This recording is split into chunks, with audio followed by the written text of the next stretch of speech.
Welcome to Common Sense Investing. My name is Cameron, here for another Monday evening live stream talking about microcap stocks, which have been very boring lately. I mean, this has been my theme now for probably the past 4 weeks, kind of boring.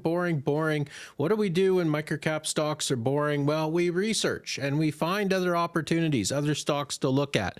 However, the good news is today, finally, after weeks of me having to find other content to talk about in microcap stocks, it's, late January and we're starting to get more news releases coming in and we're starting to get earnings, maybe in February even trickle in a little bit.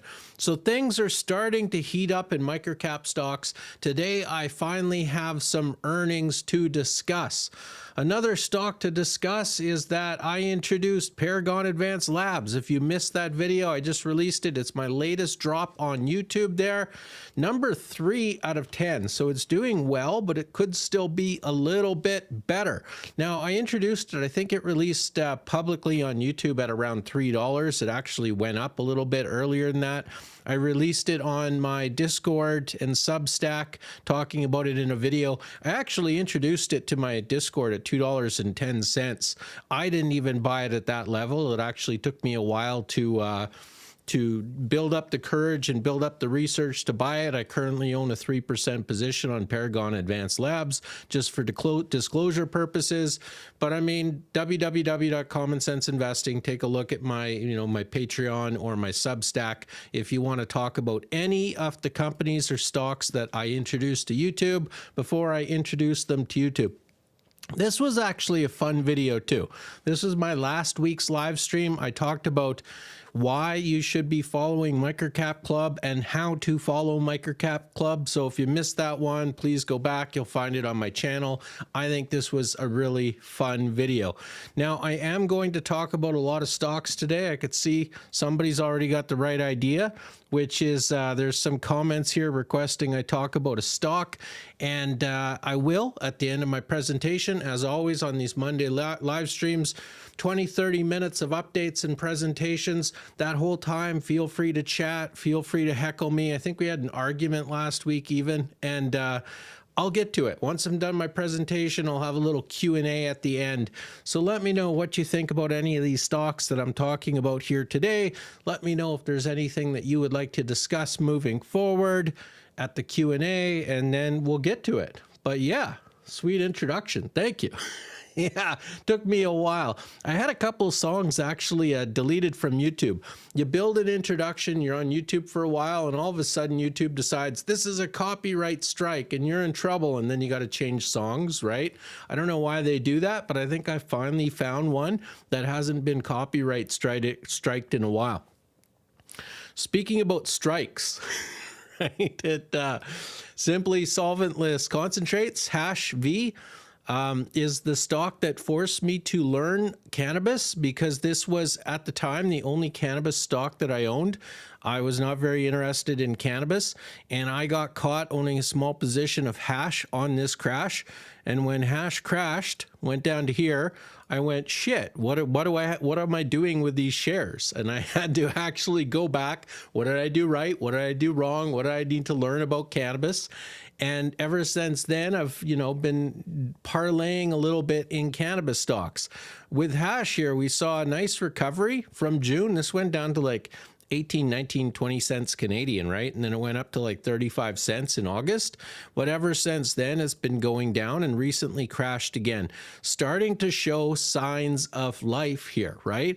It's amazing in microcap stocks how everyone, your opinion on a stock is your perspective depending on when you bought, right? I mean, if you bought hash up here, anywhere up here, you're super pissed off and you probably sold. But when you look at what's happened with hash in the past, month, up 45%. It went as low as 10.5 cents Canadian. It's now up to 16 cents Canadian. So a victory for some people, right? But still disappointing for others. Now, keep in mind here, the reason for this today, they just released, provides an update on Humble Grow retrofit and status of past acquisition integrations and cost savings. So this is just one snippet from a much longer press release that Hash released today updating shareholders on what's going on. The main thing to look at here for me, of course, is based on this humble grow retrofit, which I think they're saying is going to take $1.5 million to $2 million of CapEx. It's going to increase the revenue here pretty significantly, all the way up to 53 million to 65 million, which is a pretty large range, but it's still a lot of revenue growth, right?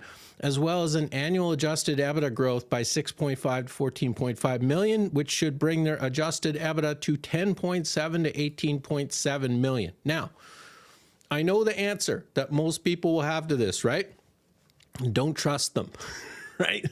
The common theme, it doesn't matter what they do, doesn't matter what the press release is saying. A lot of people do not trust the numbers, and that is completely fair. However, at the same time, you have to keep in mind with microcap investing that sometimes you pay for trust and sometimes you're getting trust pretty cheaply. When you look at the valuation here of Hash, it is pretty low.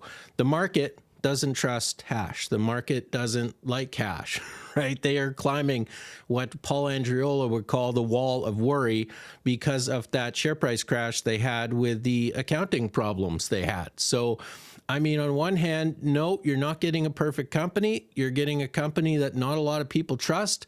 But on the other hand, when you look at some of the valuations here, market cap of $15 million, I think it's up to 18 million today, Canadian, on 16 cents. So it's up a little bit, but still $18 million market cap. And they are talking about $10.7 to $18.7 million of adjusted EBITDA, potentially here with this humble grow retrofit. So at the end of the day, you look at their guidance, their outlook here, pro forma numbers. People don't like this pro forma, right? These numbers, obviously, that is a concern. Again, it brings you down to trust. Pro forma is basically if everything goes perfectly and you take out all the one-time expenses, and if the company was just running and there was no other issues, that would be your pro forma number, which almost never happens, right?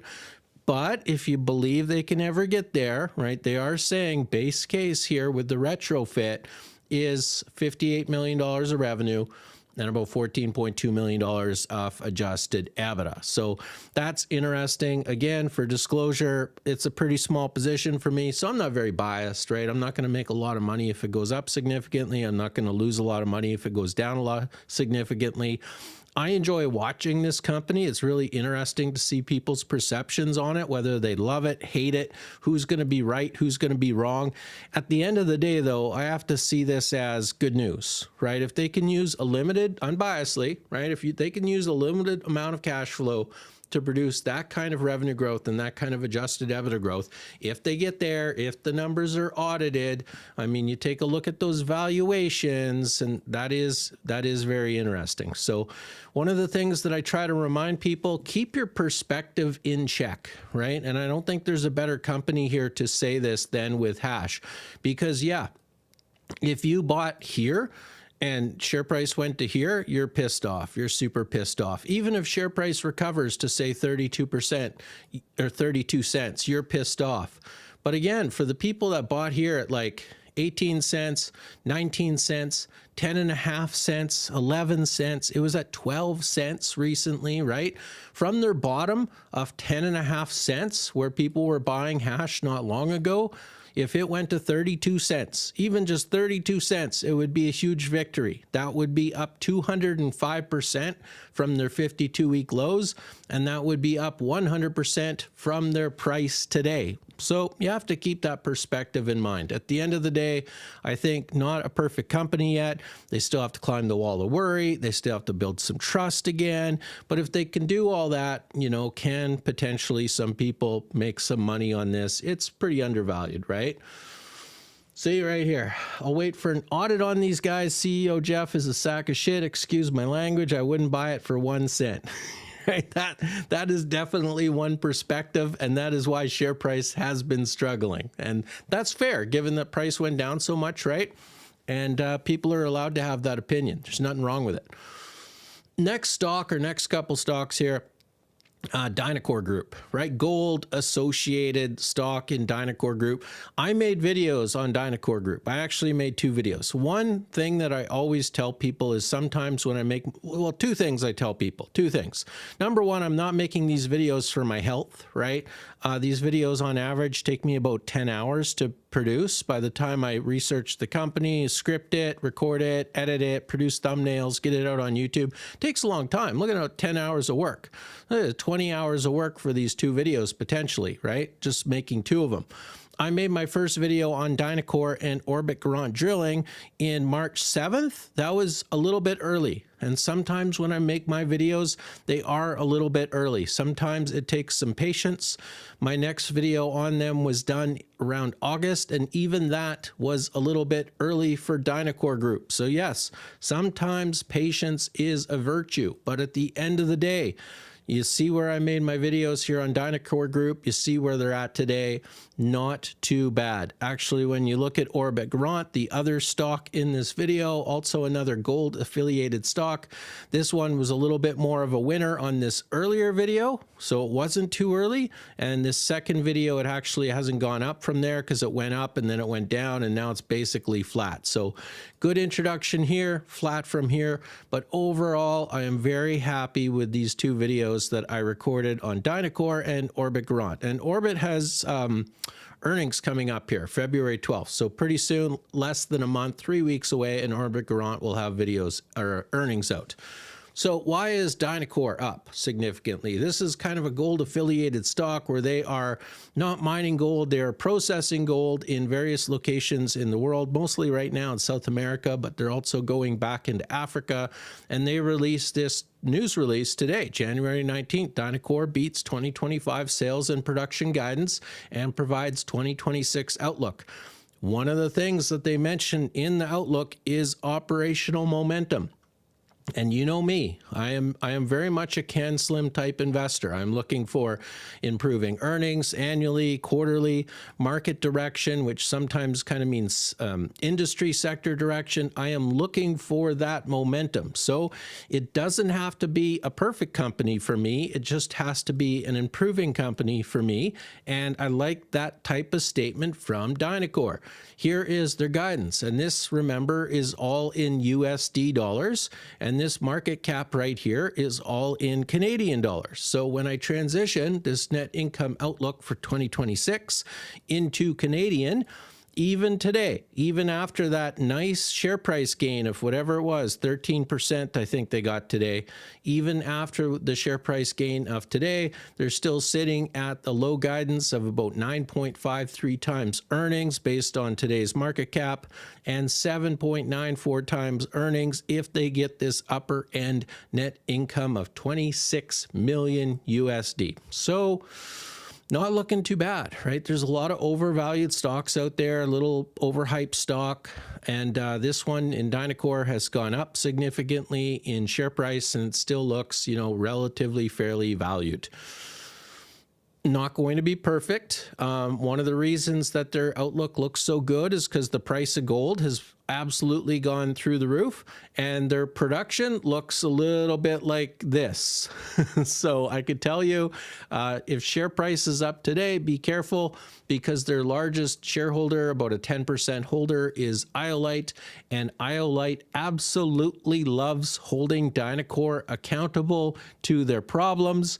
And I can't wait. I always love reading these news releases from Iolite, just ripping them apart.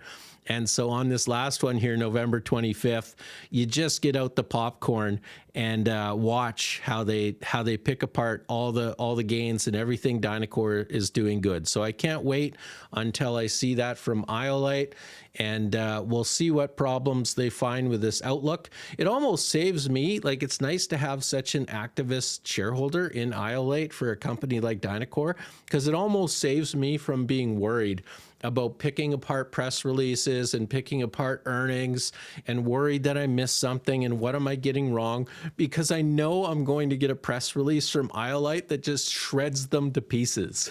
Right? So it's a nice little cover, or, you know, catch, or de-risking the company for me. Now, they won't be wrong. 3% position for me in Dynacor right now.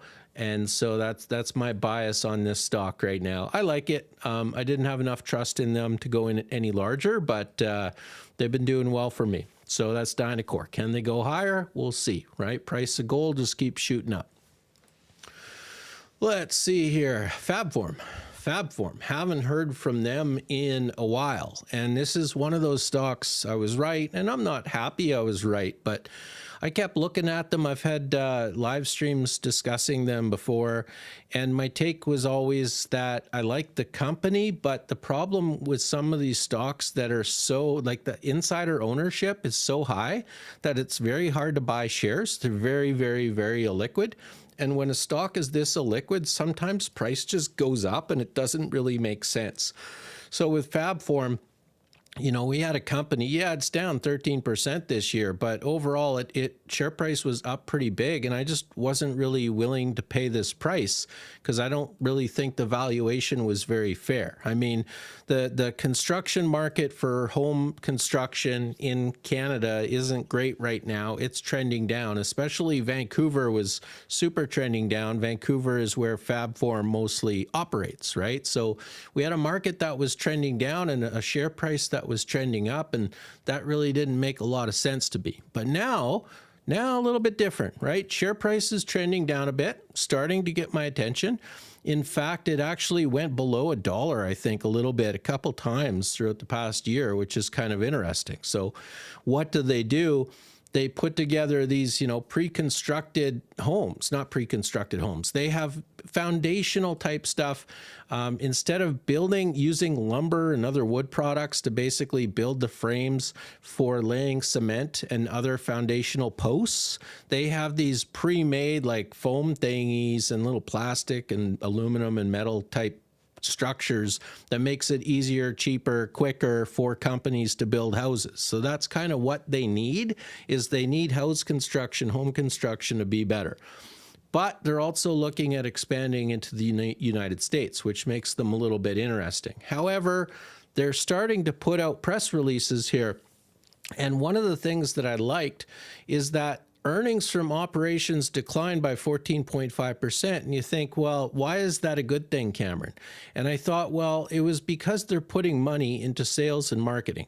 And typically you don't necessarily invest. This is a very frugal company. They don't like spending money. They're very tiny, but still profitable. This is not a company that likes spending money unless they see a market opportunity in front of them. So I was thinking if their earnings were declining and they were spending money on sales and marketing, that they see an opportunity in front of them, and I was starting to get a little bit more bullish on them. Then we have today's press release. What is this, right? So Fabform acquires a prime White Rock property to advance innovative housing solutions. The acquisition aligns with Fabform's long-term vision to address the growing demand for affordable, efficient, and environmental friendly housing in Canada. The property is a 0.41 acre lot in a desirable coastal neighborhood, will serve as a flagship site for demonstrating innovative construction methods and marketing the company's full suite of products. Like they paid like $2 million or something for this. This is the ocean in the background. This is not cheap in Canada. White Rock is not cheap. So they buy this. This is a construction company, or they're trying to sell to construction companies, and they buy this chunk of land right off the ocean in one of the nicest neighborhoods in Canada. Get you thinking about what's going on here. You know, you could make a bull case for this in that they're going to use this to, you know, build show homes and show off their products. And the thing about White Rock, why it's so expensive, is this is probably like the USA right here. I'm just kind of joking, but literally the USA from White Rock, it's like a 15-minute drive. So this can service US customers as well as Canadian customers. And that's why they probably had to go with such an expensive location. But at the end of the day, it's a little weird. I think I don't own any of Fabform. I think, you know, the government of Canada would like this. I hope they try to take this and get some government money, which would really help them, right? This is basically pulled right off the Liberal election platform, this wording. So I wonder if that's their plan. But I mean, at the end of the day, for a company that's trying to sell this, it is pretty hard for me to get too excited about them doing that. So that's going to tie up some of their capital for a few years, and then we'll see what happens with that. At the end of the day, we'll see where share price goes. I'm still undecided what to do. I don't own any of Fab Form, but I'd like to at the right price. I don't know exactly what they're doing. So interesting, press release, but at least it gives us something to talk about. Hypercharge networks, and I see we got some comments. If you have comments, if you have questions, if you have other stocks you want to talk about, please feel free to let me know. I will get to it as soon as I'm done. Hypercharge networks, 8.5 cents. This is a nice one, right? I introduced it here at, I think, 6 cents. I made a video on it. It ran up to, 12.5 cents. So overall, pretty happy, right? Ever since then, it's been trailing down in price, and I think that is very fair for Hypercharge share price right now. They did a financing, and that's going to put a limit on how high your share price can go for a while, because there are a lot of warrants at that 10-cent level, I believe. So this is definitely going to put kind of a overhang on the stock, right? So what they're trying to do is not just install EV chargers for electric vehicles. They have now released on January 7th that they are going to be the future of energy management, and they're going to work on storage of energy. Makes sense, right?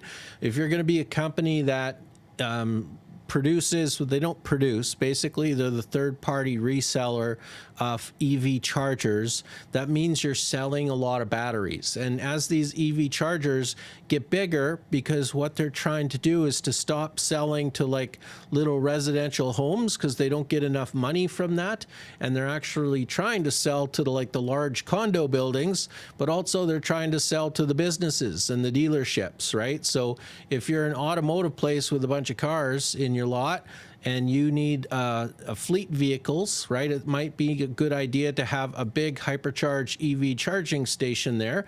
And if you have a big Hypercharge EV charging station there, or 2 of them, or 3 of them, or 4 of them, well, guess what? You're already storing energy. So it is a good concept, but it's hard to believe that this will actually make money in the short term. People are also asking about Hypercharge because, of course, the Canadian government just made this deal with China, and China, they're allowing 49,000 Chinese EVs into the market at a pretty low tariff rate. So those are going to come in, and you have to think 49,000 Chinese vehicles, they're going straight to Vancouver. That is where Hypercharge operates. That's where Hypercharge has a piss load off their EV chargers in the Vancouver, greater Vancouver area, and Toronto.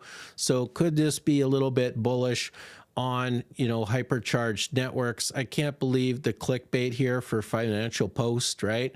This is not very cool that was said, and not very cool that people are using it as clickbait. But here's the problem with Hypercharge.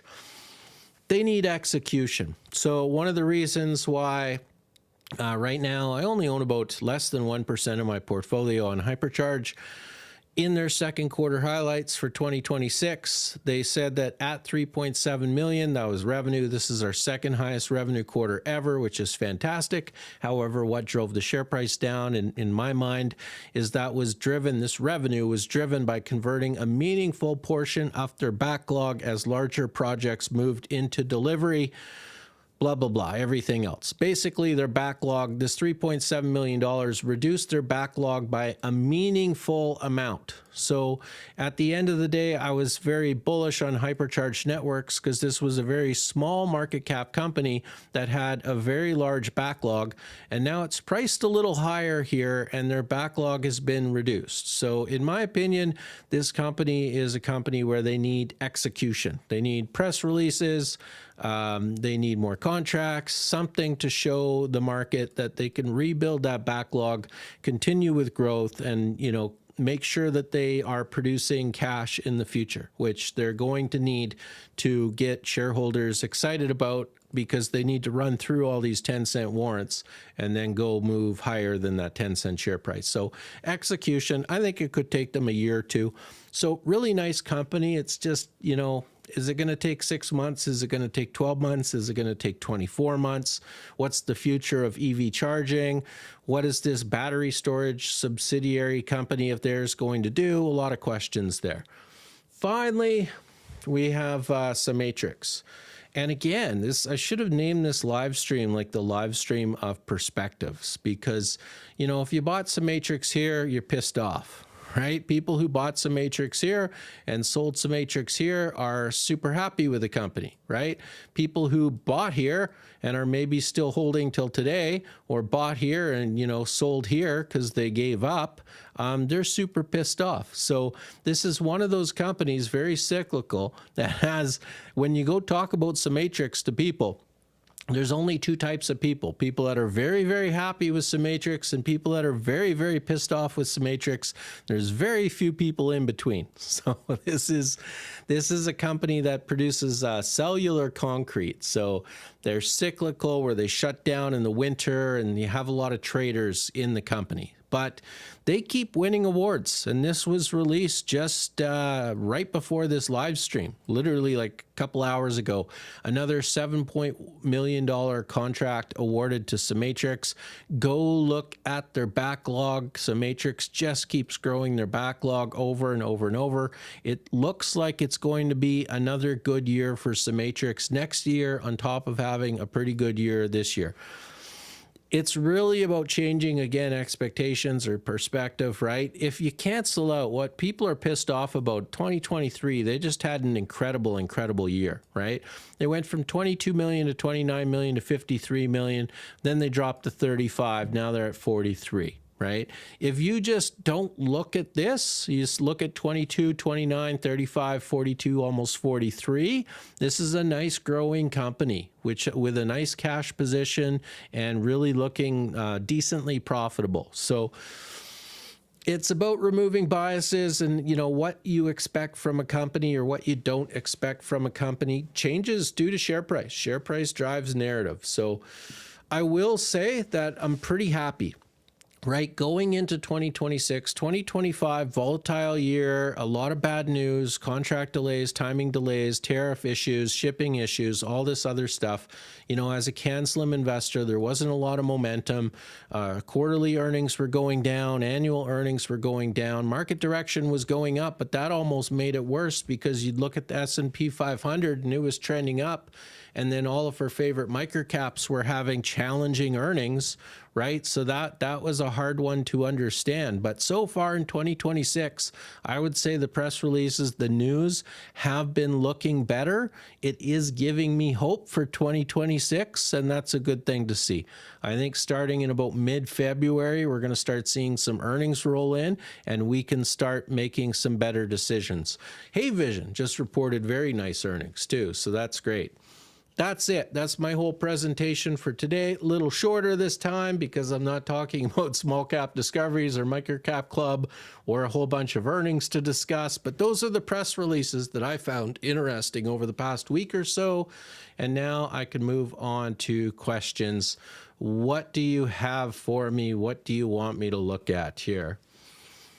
Let's see here. I cannot believe Trump started tariffs again. I tried telling everyone I could vote for Kamala. Now look what happened. I did my best to warn people. Yeah, no, whatever. I'll wait for an audit on these guys. CEO Jeff is a sack of shit. I read this one already. This is on Hash. Hash projected 50 of the Humble Grow revenue for B2B sale and the recreational market that the plan to enter in Q3 26. So I'll wait until Q3 2026. Before they make a plan, before I buy more or sell. That's fair. It's always good. Like, if we learned anything from 2025, if you're concerned at all, if you think there's any risk, if you think that, you know, 2025 was definitely the year where it was better to wait until after earnings to buy, right? The people that bought in 2025 before earnings, who thought, you know, earnings are going to come in great and the stock's going to shoot to the moon and I'm going to make a ton of money. That was 95% of the time, that was the wrong decision in 2025, right? So it's definitely, if you have any concerns, it's usually better to wait. It was the opposite in pieces of 2024, right? That's why people got excited is that if you had your favorite stock, you would buy about 2 weeks before earnings, and then earnings would hit and share price would be up 20% and everybody'd be happy. You look like a genius. But in 2025, it was the different story.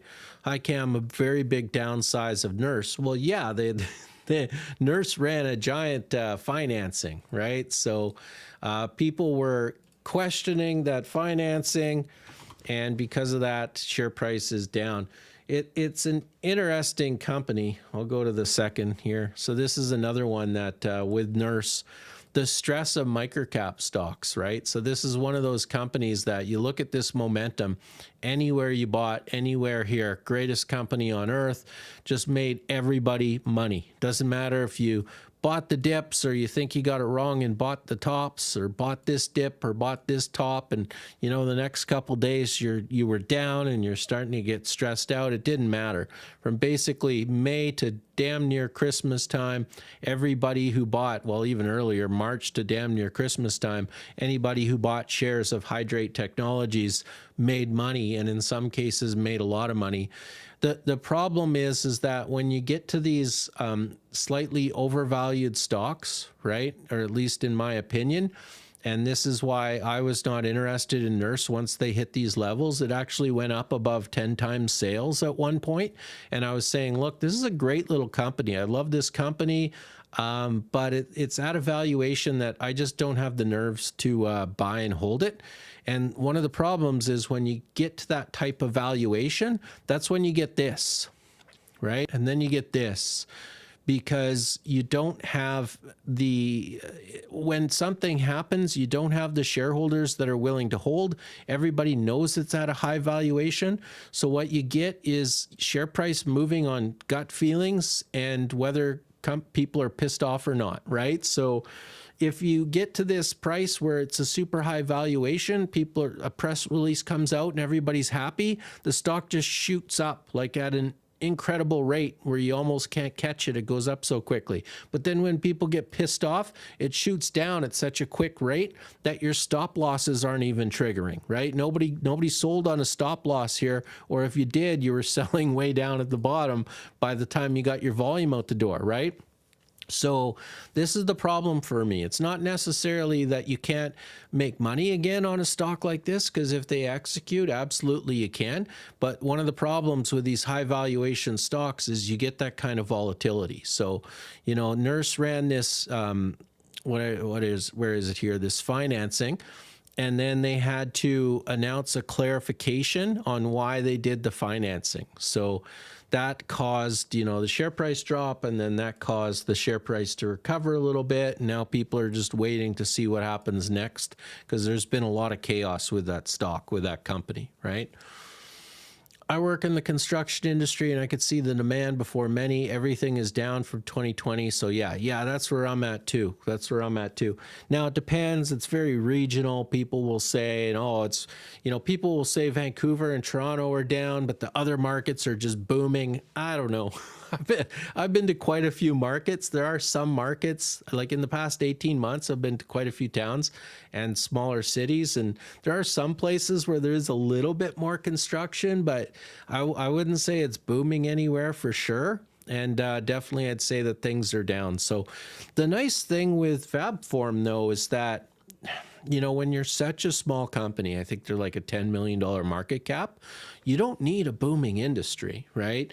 The nice thing about some of these tiny companies like Hypercharge, like FabForm, when you're a $10 million market cap, if you can get a contract for $5 million, that could be company changing, right? Like that's all it takes. You get a contract for $10 million, you're doubling your revenue. So they don't need to crush it. They just need to improve. And that's kind of what we've been waiting for. That's kind of why I was getting excited with FabForm, is that I know the construction industry sucks right now, but if they're spending money on sales, if they can actually, you know, get some revenue coming in, then I'd be a little bit more excited. Hope you're doing well. Are you still bullish on NCI and Zoom? Well, I don't know about bullish. We're waiting. So 2024 was when everybody was bullish. Everything was going up. Everything was great. 2025 was a lot of these companies coming down to earth. And I'll just bring up the tickers here. So if we look at NCI, if we're going to NTG Clarity Networks, we'll just wait a second.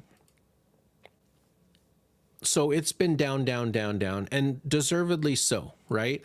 So here with NTG Clarity Networks, they had something like 100% revenue growth, and they had a 17% conversion in net income. So they crushed it, right, in 2024. They were growing super quick, and they were transitioning that very quick growth very well down to the bottom line, to their net income. Not so much cash. They had some cash collection problems.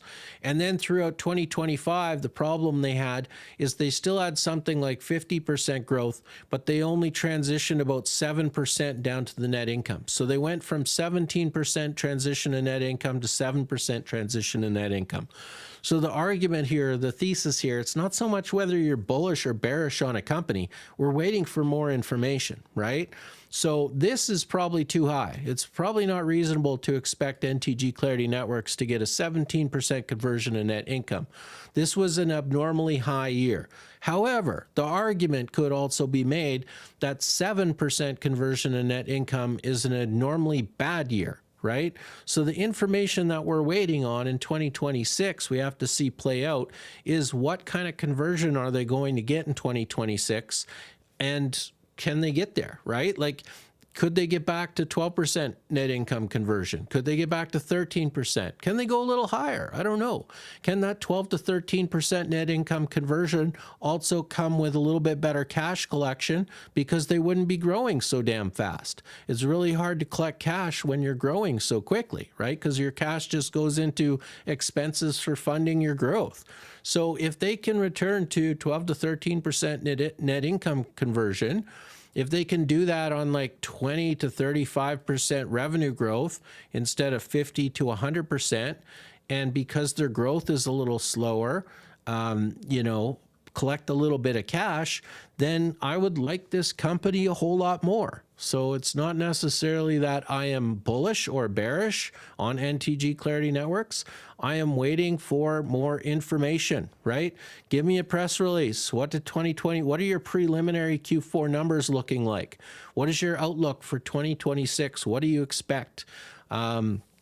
What's your Q4 going to be? They'll have earnings coming up, I think, in March. Late March is their Q4, right? Q4 will be coming up in Q1, right? I'm waiting for these inputs to start telling me whether or not NTG Clarity Networks is this company or this shitty company or somewhere in the middle, right? So that's kind of what I'm looking at with NTG Clarity Networks. And look, so it's not about bullish or bearish. It's more about, what information we have coming in. And the same thing is happening with Zoomed. So it's interesting because, was it here, somewhere along here, it might have been here, I warned everybody about Zoomed in that this is when we were finding out their main customer was Sheen or Shine. I forget how to pronounce it. It's out of China, right? And with Trump tariffs, I was like, they're going to have trouble with their main customer. What if Zoom loses their main customer? And share price just absolutely crashed. It doesn't look like it now, but it dropped like 40% here because of that concern about Sheen. And then once people figured out that Sheen wasn't going anywhere and it was doing great, all of a sudden share price absolutely rocketed up for Zoomed. Now they're facing the same crisis where this huge drop has been worried again that their top customer or their top two customers have been reducing their contract spend with Zoomed. And so again, I think right now we're just waiting on that information. Zoomed has done a terrible job of giving us information on this. I'm super pissed off at them, right? They take emails from random people. They take phone calls for random people. But as far as like official press releases to the market on where the company is going or what's happening with their top clients or what the prelim numbers could potentially look like for Q4, they need to do a better job of communicating that with the market. So again, with Zoomed, bullish or bearish, hell if I know, right? Give me some information. I don't know what to make of this company. If they have not fixed the relationship with their top 2 clients, then guess what? Like, they had benched down to here for a while. Now they're benched down to these June levels, and the next bench down is down to here, which is like 80, 85 cents. So if Zoom wants that, then don't give us information and put out a weak quarter, and that's the next drop down. If they can, recover their relationship with their top clients and continue with nice profitable earnings growth, then I mean, it's not reasonable to see these prices again, or even these prices again sometime in the future, right? It really depends right now. That's the hard part of like December, January, February. You're just waiting for information. You're just waiting for information, right? And it's information we just don't have. And so it's hard to make any decisions. You're just waiting for that information. Yeah, it's DEF and FLT. Look, I don't like FLT. I've been on that for years. So Volatus, combined with Drone Delivery Canada, right? I did not like Drone Delivery Canada at all, and Volatus and them combined, and that caused this, big excitement here. June went up, and since then it's been consolidating.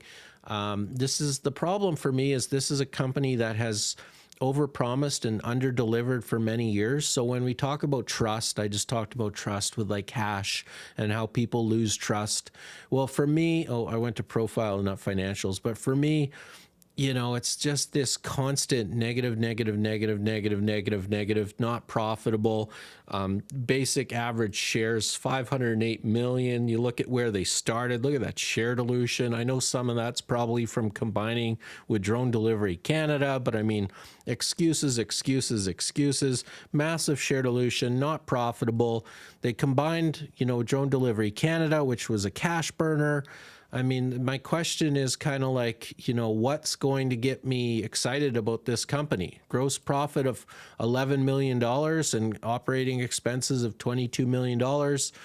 That's not very exciting to me. So it might be exciting for you. It all depends on what type of investor you are, right? And again, it's not financial advice. It's just my quick opinion from following stocks for a while. But typically what I'm looking for is profitable and growing, right? Profitable and growing. Well, if you get a company that's not profitable, that's diluting the piss out of you, I mean, I don't know what I'm going to get excited about. This is a silver company, so I don't really do a bunch of resource stocks. We have resource stock channels on my Discord. This is not my niche, not my favorite thing to invest in. Because of that, I stay away. So this is an exploration stage company. I have no interest in them whatsoever. So that's my thoughts on those two. Not very good. Not what you want to hear. You want to hear like, favorite company ever to the moon. No, not from me. Just doesn't fit my investing style. Look, everybody's got their own investing style, right? So don't copy me. I could be wrong. I'm not right a lot of times, right? At the end of the day, like a lot of my friends are invested in junior miners, junior oil, and I always have fun because, for 4 or 5 years, I'll just crush them. Right? What are you guys doing over there investing in that shit? Why don't you come join the good guys investing in profitable, growing microcap stocks instead of these cash burning junior miners? Then you get these cycles where frickin' everything is just shooting to the moon. And now this past year, they've crushed me. Where like every gold stock, every silver stock is up. And so they get their pound of flesh out of me, right? And they're beating me this year. Absolutely. But I hope, can gold stay this high forever? Can silver stay this high forever? If it does stay this high, does it bench for another 5, 6, 7 years and just kind of slow down after this huge growth spurt, or is it going to keep going up? I don't know. But historically, it doesn't keep going up like this, right? We get these benches up and then we see it go flat. So we'll see if my metal investors and junior oil investors or somebody else beats me next year. But right now I just kind of stick to my niche. Curious on your take on the recent Cybeat Technologies option grants and around 13 million at 16 cents. Do you see this as fairly standard early stage incentive or just general overthoughts of yours? Yeah, it's pretty standard, right? So Cybeats is a new company, fairly new. Let me just pull it up here. right? So this is it's gotten some popularity. If you look at this company, it's up 15% in the year, but it's been very volatile, right? Market cap of 30 million already. So I see a market cap of 30 million. I'm expecting some pretty good numbers, right? Like I just showed you a whole bunch of companies with market caps of like 10 million, 11 million, 12 million. Fabform even is like a market cap of $13 million. It's profitable. It's not growing yet, but it's profitable, right? Like you have some pretty good companies in that range. When I go to Cybeats with a $30 million market cap, 2.6 million of trailing 12-month revenue. So this is a company that's negative in EPS, that's got significant share dilution. So again, I know people are excited about this company, and it's about what they do, and it's about their future. People like whatever it is they're doing, and I've put some research into them, right? Cybersecurity, which is huge, and I keep hearing it's going to take over. We need cybersecurity everywhere. But the thing is with microcap stocks is you're going to get, if you get a hot industry, you're going to get 5 stocks in there trying to capture market share of that industry, and you might get one that succeeds. So I tend to like wait around for the ones that are going to succeed and make sure that, they're growing and profitable and kind of looking like they're improving. And I mean, in this case, they're kind of improving. Revenue is going up, and that's great. They have managed to cut their expenses a little bit. So increasing revenue, decreasing expenses. It's not the worst company in the world.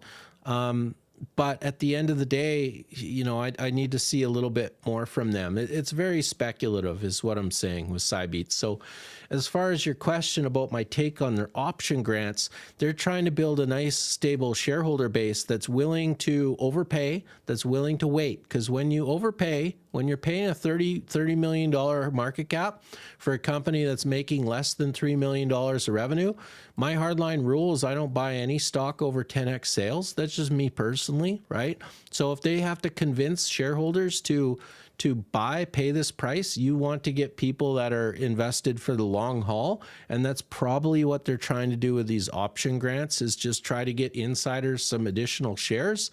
And maybe they hold the grants. I don't know. But I'm not following this company enough to really comment on that.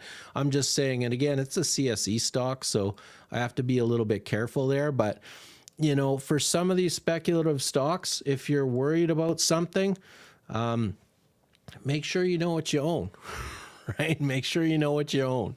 Because if you can't really value them on the fundamentals, and you don't like what they did with option grants, and it's giving you a funny feeling, the only thing left to do is trade the stock and look at the technicals. Because, a small stock like this that's pretty popular, if it gets more popularity with people, if an interview comes out and the market loves it, then, we've seen stocks shoot up insanely high, especially the past 12 months. We've seen some pretty speculative companies shoot up pretty high.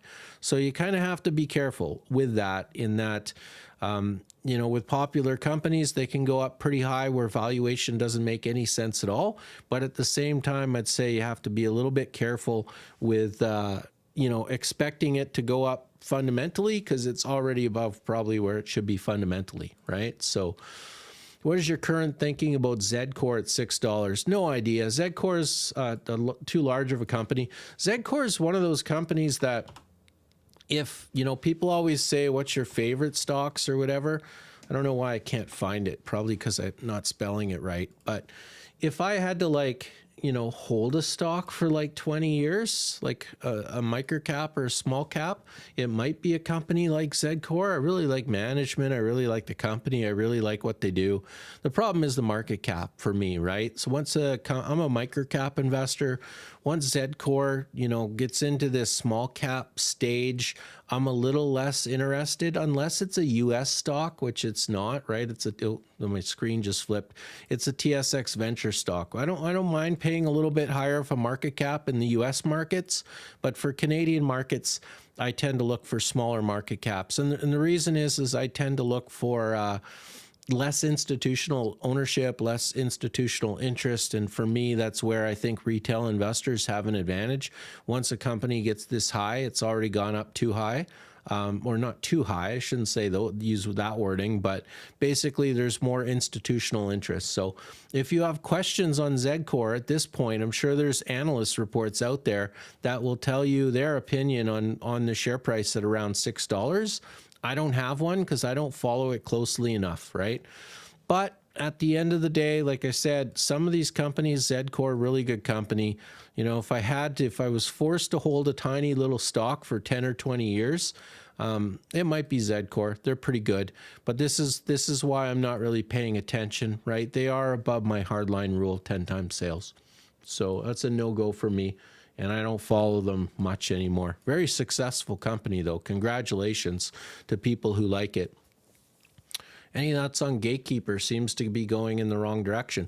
Well, I'm on repeat, right? I mean, it's the same thing here where this company, and I love Gatekeeper. I love Doug Diamond, man. I've had Doug on many times, CEO interviews, and had a great time speaking with Doug, and this has been a very successful stock. But I mean, at current market caps, 5 times sales, this is another one that went up to 10. So you have to be careful on some of these high valuation. You know, it was sitting at 1 for a long time. All of a sudden it goes up to 8, 9, 10 times sales. It's not profitable. You can't sit here and say I'm going to value it on net income or EBITDA, because Gatekeeper has been unprofitable in the last few quarters. Really, you're just looking at sales and quality of sales, right? Or price to book if you want, right? But even 2 to 3 to 10 and 7. So again, when you get these highly valued stocks that are in this high valuation territory, share price doesn't always make sense, because when you get up to these prices, your share price moves on feelings. You know, honestly, oh, am I happy right now or am I sad? Am I scared? Am I worried, or do I have no worries? And it's just going up or down based on people's opinions, because it's above the fundamental worth of the company, arguably, right? And so, you know, share price went up here to $3. All of a sudden, people who were trading it take their profits. Even some fundamental investors here going into tax season, taking profits, capital gains, lock those capital gains in, and that creates negative momentum all through October, November, and then tax loss season, some more negative momentum, November, December, and that really hasn't changed in January, because we don't really have any reason to change it. I mean, you look at their contracts, pretty good, right? It's great they're bringing in contracts. You know, $800,000 video contract right here, that's fantastic. But when you look at the expectations for right now, it's a $188 million market cap company, and they have $31.7 million of trailing 12-month revenue, and they just signed a contract for $800,000. Well, you know, you're paying for the future, and the future is going to need a lot of contracts coming in at $800,000 a pop, right? So share price is up quite high on expectations, and then once you don't meet those very high expectations people have, once you don't meet those, people get out. A lot of traders out there, right? So it's up to Gatekeeper to prove them wrong and keep releasing contracts and getting back to profitability and showing some growth. And, you know, prove the people that are getting out and taking their profits that they're wrong. But that's what you get when you get those high valuations, is you get investing on feelings, right? Vibes. What's your vibe on the stock right now?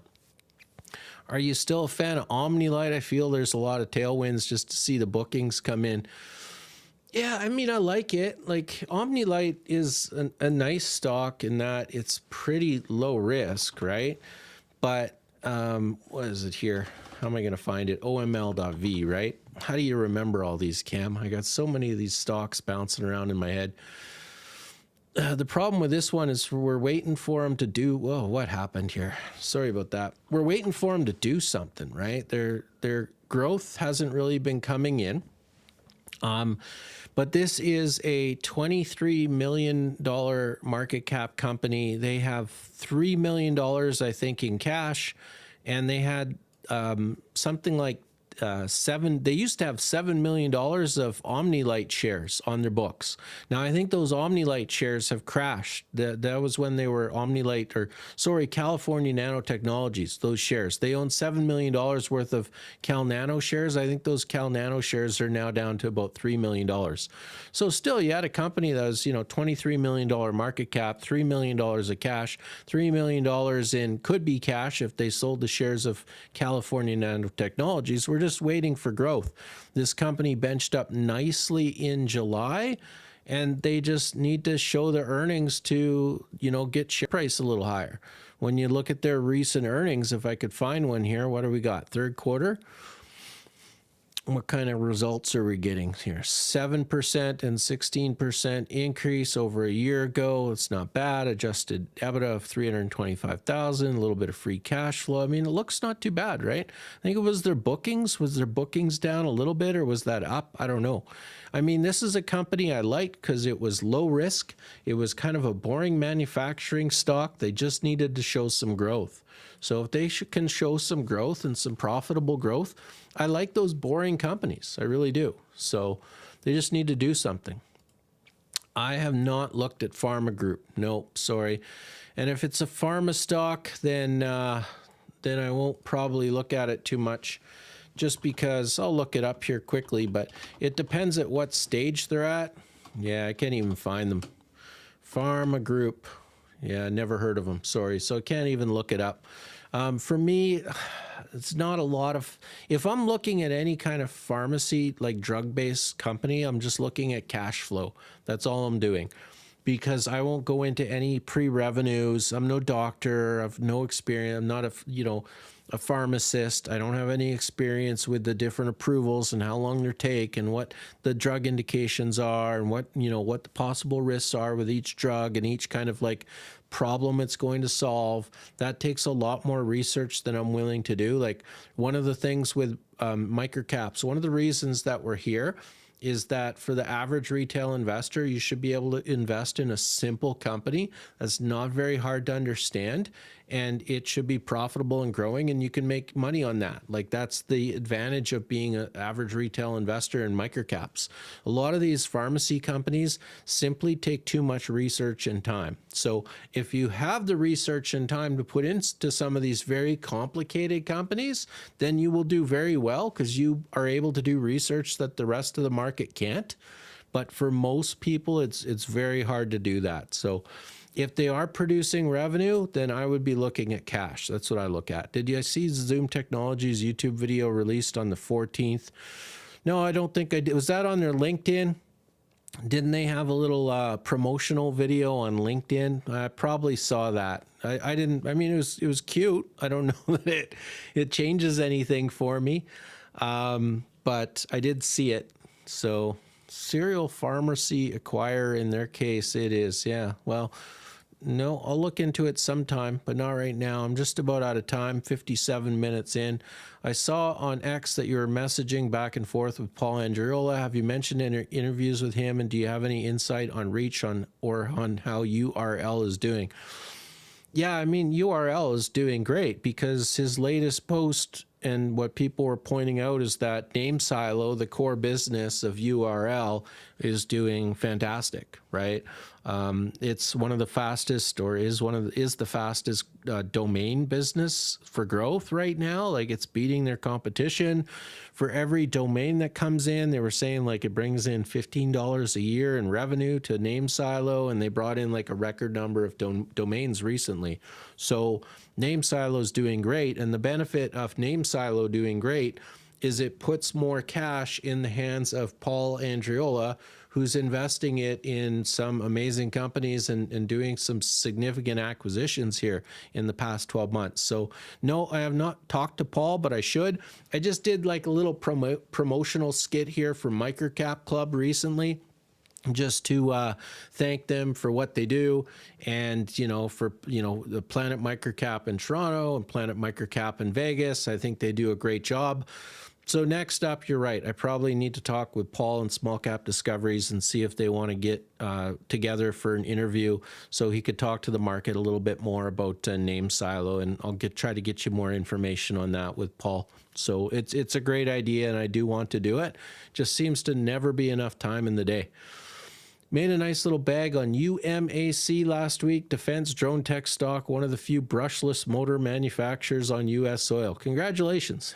We're scouring the markets right now, looking for ideas in, the next hot industry sector. I love finding a good industry sector and then just finding the best company in that industry sector. That's like got a 10 out of 10 win rate for me kind of thing. So right now we're looking at different ideas.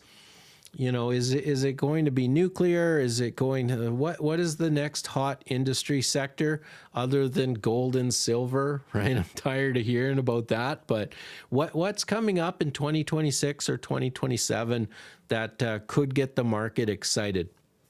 Is it going to be satellites? We were looking for satellite stocks, right? Anybody got some satellite stocks, but not typically directly related to satellites? Typically you're looking for that unknown little company that's just off on the fringe of the industry sector that you're looking at, because all the stocks in the industry sector are all massively overvalued, and you're just looking for that little company on the side that has huge growing demand for what they do, but it's not quite in the sector of what you're looking for. Like it's hard to explain, but that's typically what I'm looking for anyways, those associated alternative type companies that are somehow related to a hot industry sector. I know that's making no sense right now. That's kind of what we're trying to find right now. Looks like my McCoy Global is doing great right now. Yeah, absolutely. People got excited about Venezuela. That's an oil and gas adjacent stock. They sell piping, right? And smart technology and piping.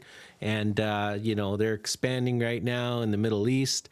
And so I like companies like that, right? It's even if the U.S. oil market is slow, they have the Middle East. Now, potentially, I know it's early. I know how long Venezuela could take if Venezuela comes even an option at all. But I mean, potentially some of these smaller oil and gas company stocks could potentially, not saying it would happen, but you'd have the U.S. market, you'd have the Middle East market, and then potentially a market in Venezuela for some of the oil and gas technologies. 2-3 years from now, that could potentially be, an opportunity. Zoom released a 20-minute video about the company on its CEO.ca. I think of Name Silo as a company that if you want small caps on autopilot, it's a great investment. Yeah, maybe I didn't see the Zoom video. I'll go take a look. Thanks for sharing. Really appreciate it. Didn't help share price. Hey, we were just sitting there looking at Zoom the other day. It was $1.25, and I was like, those are levels from July of 2025. And I was like, I wonder if it holds. Didn't hold. Now it's like, Zoom's at levels from June of 2025. I wonder if it'll hold now. So if it doesn't hold, the next bench down is probably a little bit lower. Yeah, I appreciate it. I'm an hour in. Thank you for watching. Really appreciate it. You're crazy like me talking about microcap stocks every week. That's awesome. Thanks for all the great comments, questions, concerns, everything else, and really appreciate all the attention on the channel and just being here every week talking about microcap stocks. We're getting closer. We're getting closer to information, press releases, and earnings and excitement. Hopefully, we're getting closer to another bull market, although some of these stocks, the valuations are so high. I wonder if we're not in a bull market. I just don't know it. It's one of those days. It's one of those days. Thank you everybody for watching. We'll see you again.